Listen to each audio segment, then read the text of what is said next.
There's just no telling what it is I should do. It ain't drop, but I know there's a shoe. Looking up to find down, clowns running around. It seems the animals are running the zoo. Howdy, music lovers. Tom from Blakgraz here. Thank you so much for tuning in. It is time for Guitar and Gab again, and I'm really excited to have in my hands Stella, straight back from Austin, Texas, with Vaughn, Shannon, and custom build guitars. That would be thintheherdguitars.com, right? Thintheherdguitars.com. Yeah, yes. Thintheherdguitars.com. She got a bunch of work done. I'm not going to go into the details, but look at this cool new switch and a new neck, and it's so cool. Okay, so anyway, she sounds and always sounded and felt amazing, and Vaughn has outdone himself with every single one of the guitars that I got back. And it's just, I didn't think that these guitars could play better, and they just do. It is amazing what I'm feeling. I don't know how to explain it unless you're a guitar player and you know what I'm talking about. It just feels right. It feels so good. So anyway, I am very excited to play these guitars on stage. Also, I'm wearing my Surf City Line t-shirt, and the reason that I'm excited to be wearing this shirt for this particular Guitar and Gab is because in July we're going to be back at Surf City Line in Surf City, North Carolina. So in July we're going to see y'all, and we had such a good time there last time. It's going to be great to see everybody again. So I'm very excited about that. There's a couple things that we wanted to give folks, everybody out there, an update on. We just survived the great storm of 2026 for down here in Texas. We're actually in Cleburne, and that's northern Texas near Fort Worth and Dallas area. And we got a buttload of snow. Not snow, actually. It was just ice. It was raining, and then that turned to freezing rain, and then it turned to white-ish frozen rain. Sleet, maybe. Sleet that froze, because it was never actually snow. In fact, it was so hard that even after the sun was out all day today, I don't know what the temperature got up to, but I think it was like they were saying about 30, but it felt like 36 because the sun was out the whole time. Yeah. But things were melting. The sun was out enough that I could get up on top of Rufus and clear off the ice, because it was still ice. I had to chip away at it and break it loose. But when we were done at the end, near the end of the day, 3 or 4 o'clock in the afternoon, we could walk all the way across this. Our friends, we're still at our friends' big, huge yard out to the road, and the road was solid ice. I don't mean snow. I mean solid ice. I don't know how people are driving on it at all, except that you just stay in the middle. Don't go off to a side where you can slip to the side. You guys stay in the middle. And when you come to a turn, you go really slow around the turn. So even with the sun shining down on it. Now, one of the reasons the road is so bad still here is because apparently these back roads in Cleburne don't get treated with salt or anything. So the other main roads do get treated, but not the back roads were residential areas. So once you get out to the main roads, it's probably fine by now. I'm sure it'll be fine by tomorrow for sure, by Wednesday, which is when we have to be in Henderson for our show. But it was really interesting because it turned into a game. There was so much. It was big, huge, thick chunks of ice I'm dropping off of Rufus, and our friends' kids were like getting their sleds and sitting underneath it and feeling that the ice and this big chunks hit their sled. It was funny. It became kind of a game. I was knocking it off, and they started positioning themselves underneath it. Well, you used my old bamboo wood spatula because it was rounded edges. You can't use metal up there because else you scratch the roof, which then causes leakage. And yeah, I didn't want to use anything metal, so I used a wood spatula that she had, bamboo, and broke it. But and it did crack. But even that didn't really reach down to the vinyl roof at all. It reached down. It took out the top layer of ice. And then left another more solid layer of ice that was underneath it, almost like an iceberg or the Ice sheet, icicle. no, up in the Antarctic they had glaciers, right? Glaciers. There's different layers of glacier because the glacier is so heavy, the compression causes heat, and then the water rises and refreezes. That refrozen water is clearer and more solid. That's what it looked like up on top of Rufus. I was taking off a top layer that the sun had started to get to, and then it was down to the hard layer that you can't even, you'd need a hammer and a chisel, and then you're going to damage your roof. So I had to just wait, taking off layers at a time for the sun to just loosen it up enough that I could slide it off. That took most of the afternoon. A good 3 or 4 hours, I'd say. Which was just funny. But we had fun, and we turned it into kind of a game. It wasn't terrible, but it just took a long time because I had to go layer, and get it down.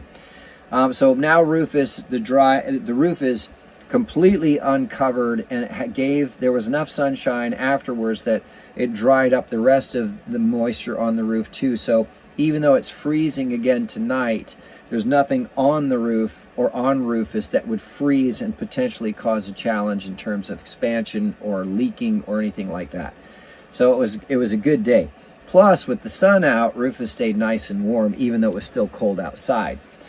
I got up there with my shirt and sweater and a jacket and gloves, and I had to take the jacket off and unzip the sweater because the sun was so warm. So that was nice. And supposedly tomorrow is supposed to get up even warmer.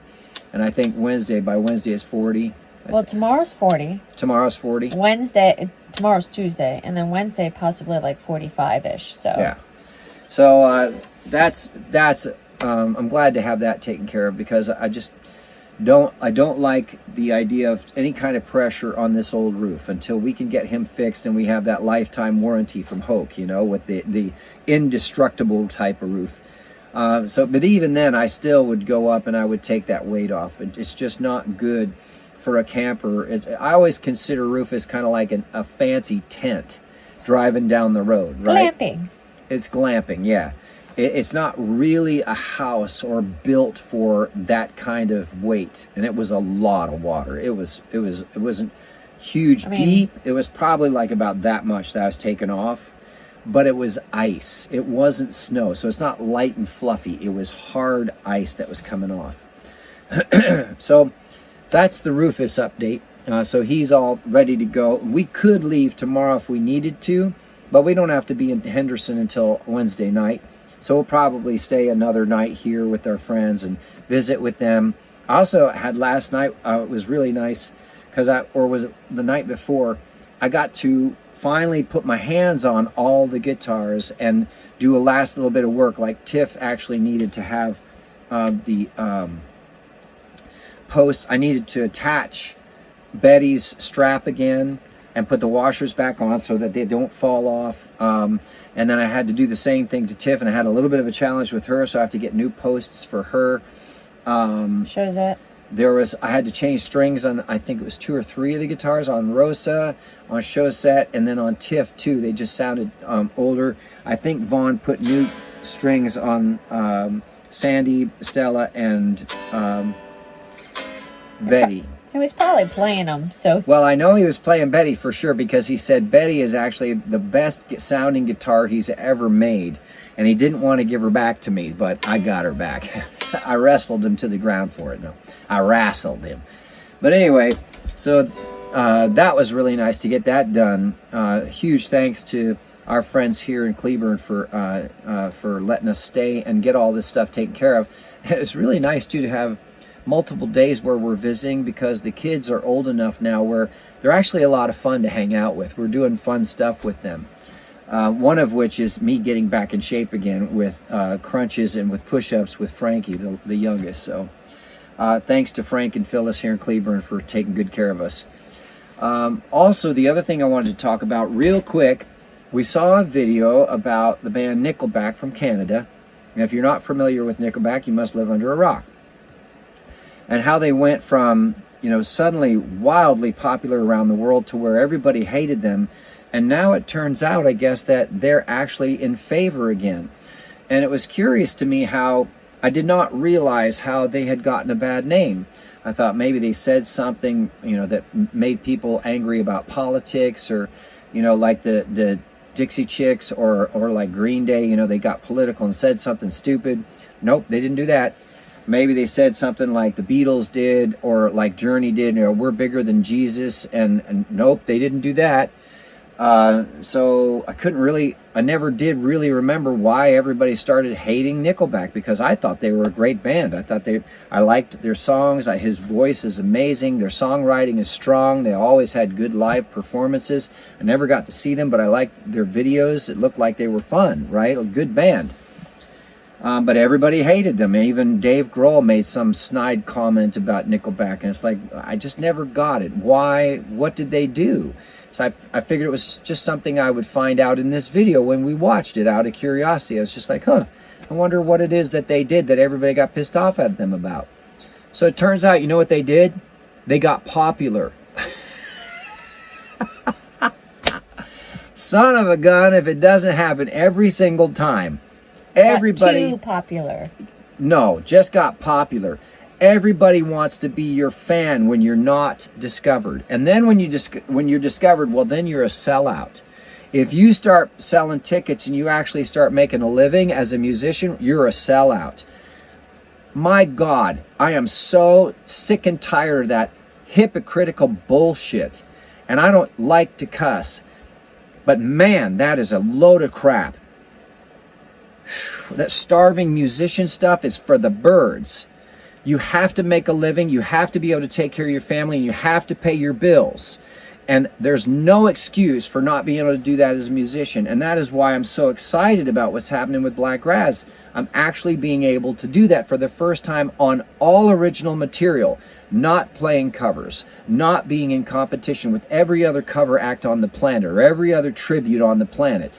No, there's nobody else that does Blakgraz, and I'm actually finally starting to make some money doing it. And you know what? If that makes me a sellout, then you're just an idiot, because I'm not rich, right? If I could, I'd hire a band. If I were rich, I would have a band and I'd be traveling with a band, but I can't afford a band. Bands won't put up with traveling around the country, missing their family, missing birthdays, missing births, missing anniversaries, missing holidays, right? And then stand on stage for 3 or 4 hours nonstop with me and play all the different styles that I want to play. Most of them are, I don't like this club, or I don't like this venue. I don't want to play on this day. I'm missing my daughter's birthday. I'm tired. I need a beer. I need to smoke. I got to go pee. Wah, wah, wah. You want to see a musician complain? Give him work. Every single time, it's the same thing. If you can't tell, I'm a little bit passionate about this. So there they are, as a band, actually finally finding success with what they dreamed of doing, and all of a sudden everybody hates them for no particular reason. Somebody made a snide joke on some stupid TV show, some actor who I'd never heard of, a comedian I've never heard of, makes some snide remark, and all of a sudden the whole world just jumps on the, oh, we hate Nickelback train. You know what? They did them a huge favor. According to this video, and I have to believe it's true, Nickelback is not only still around, but they're bigger than ever. So all that negative PR proves the theory that there is no such thing as bad PR. If people hate you online, they're still talking about you. It'd be better if they loved you, but not everybody, you're not going to be everybody's cup of tea. So the thing that I admire about this Nickelback story the most is that they never freaked out about it. Even one time they got booed off stage in some country, I don't know, South America somewhere. They got booed off the stage, and when interviewed about it, they said, well, you know, it's a heavy metal concert, and we're kind of more just rock. We're not heavy, like really hardcore heavy. So I think it was a mistake to book us on this, and I wouldn't blame them. If I came to see a heavy metal concert, I probably would have been upset if Nickelback got on stage too. This is them saying that, right? They seem completely reasonable. And like, yeah, we're not everybody's cup of tea. It's okay. It's no big deal. They didn't want to hear us. That's fine. We'll go someplace else and play. And they did. In fact, they never stopped touring and they never stopped writing new songs. There's your secret sauce. And I've talked about it lots of times on these videos.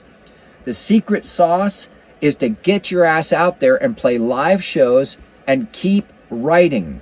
If you never stop writing and you never stop touring, you will find a crowd. You will find an audience. You will find some people who really enjoy what you do. And you will survive all kinds of things like karaoke, DJs, AI, Spotify, living or dying. I mean, come on, mp3.com, gone. MySpace, gone. So it's TikTok now. But if you're still touring and writing, it doesn't matter what platform comes and goes. It doesn't matter who is listening or who isn't. Somebody will, even if it's just eventually. That is the best example. And remember, I quoted, remember that video from the record industry guy? It said, we won't even look at you unless unless you're touring. They'll tell you, come back. Record label will tell you, come back because you need to give me more data. Because they know the online stuff is all bogus. So what did Nickelback do? They kept touring and they kept writing. They kept touring and they kept writing. Why? Because they love it. They love what they do. How can you fault that? How can anybody make fun of the fact that they just love what they do? They like to rock out. Sure, maybe they're not your cup of tea, but they love what they do. And so they do a really good job and they have fun. They appreciate their fans. They appreciate all the people that support what they're doing, their crews, all of their security, all of the venues, everybody, right? They appreciate that. And they show appreciation by showing up and doing a great job every time. How can you fault that? You can't. So that is how you become memorable. That's how you stay in the game. That's how you become bigger than maybe you ever thought you could be. Maybe you're not going to be worldwide, but to somebody, some audience, you will become very important. You will become part of their life. And see, that's the beautiful thing about music. It will mean something different to everyone who listens to it, and they will attach themselves in ways that you can't even imagine to what you're doing. Emotionally, it maybe helps them. Maybe it makes them feel better. Maybe it was for, when their child was born, that song was playing. When they fell in love, that song was playing. Or they used that song for their anniversary, like Nui and Ian, They'll always remember that song by Blakgraz, To Us, right? That's the cool thing about music. Now, you've learned the secret sauce, but will you apply it? Will you put it on your things that you do? Because it's not just music. It could be anything that you're doing in your life. Are you continuing down to do it and get better at it? Are you working at it and getting better at it? Are you staying the course despite maybe having trouble along the way? Or did you just give up?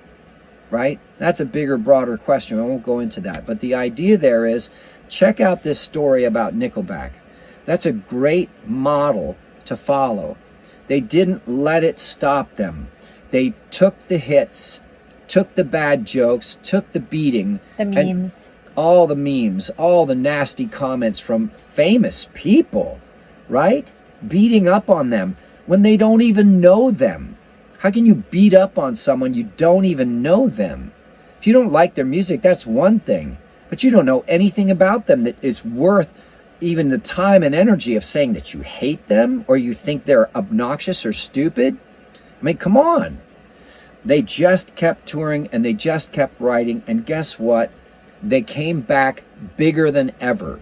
Well, they outlasted other bands that came out around their time. Oh, man, yeah, that's a really good point. In that video, they pointed out that, nobody liked them because they weren't moody and dark and mysterious like White Stripes and like, Green Day or Hoobastank or all these other bands that came out around the same time. They're so mysterious and dark and brooding, right?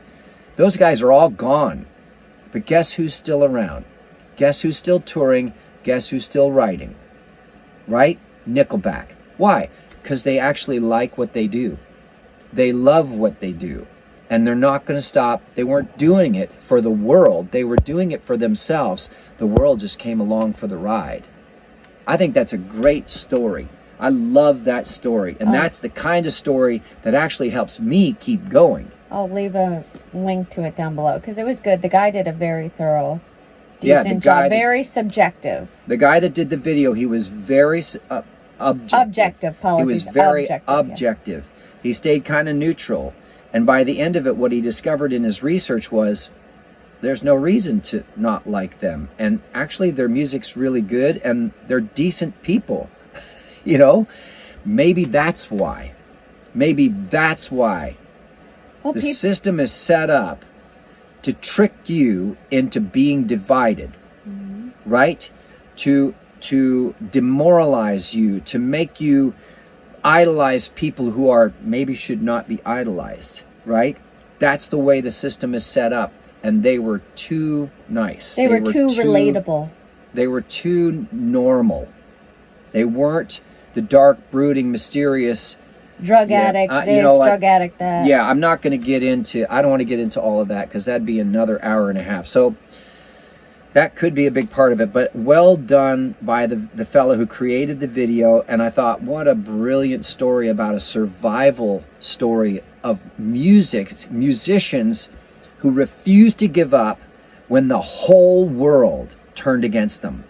It's just like in those videos you made for me on TikTok, right? The ones that said, I've been told my whole life, when are you going to give up this music joke and get a real job? You know what I say? When I'm dead. That's what I say. More than ever now. Nickelback, thank you so much for being a good model. Be nice to meet y'all and shake your hands one It'd be day. great to shake your hand someday. All right, y'all. So there's my soapbox speech for the day. I hope you enjoyed it. If you did, please like and subscribe. Thank you, Vaughn. Also, make sure you check out the links down below. We've got t-shirts for sale online. We've got CDs for sale online. We've got t-shirts, handmade t-shirts at shows, and beer koozies, emotional support, beverage beer koozies and drink koozies. But more important than ever, man, oh man, come out to a show. Shake my hand, look me in the eye. I would love to thank you for everything that you're doing, watching these videos, listening to our songs, coming to shows. I'd love to eventually be able to name you, but first hand name you just by seeing your face. Now, there's a lot of folks I can do that with, and I'm working on making sure I can do it for everybody. Just give me some time. But if you come to a show, you know I'm going to work on it. So thanks, everybody, for tuning in, and we'll see you next time.